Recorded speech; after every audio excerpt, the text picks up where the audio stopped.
1 Roi chapitre 17 présente le prophète Élie et raconte sa rencontre avec une veuve de Sarepta.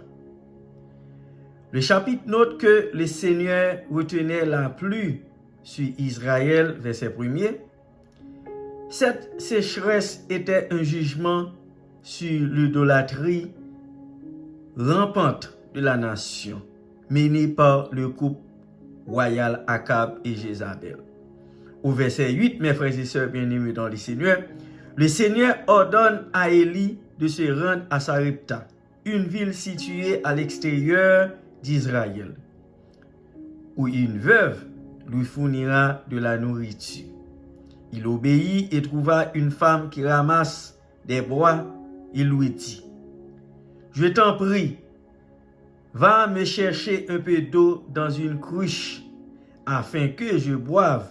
Puis, je t'en prie, apporte-moi un morceau de pain dans ta main. Verset 10-11. La veuve, elle était dans le besoin. Elle a répondu: l'Éternel, ton Dieu, est vivant. Je n'ai rien de cuit.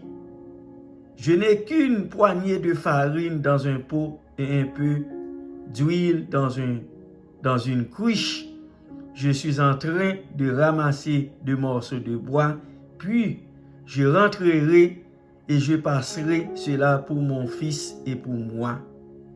Nous le mangerons, après quoi nous mourrons. Verset 12. Elle s'attendait à ce que le repas qu'elle allait préparer soit le dernier pour sa famille, n'ayant pas d'autre espoir pour la suite.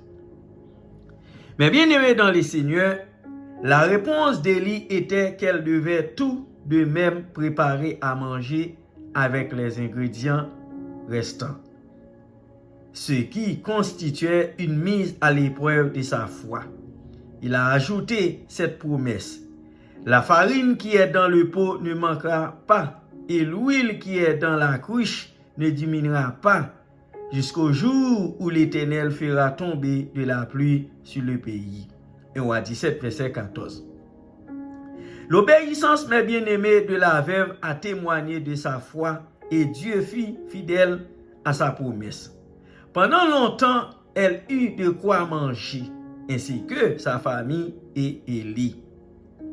La farine qui était dans le pot ne manquera pas, et l'huile qui était dans la cruche ne diminuera pas, conformément à la parole que l'Éternel avait prononcée par l'intermédiaire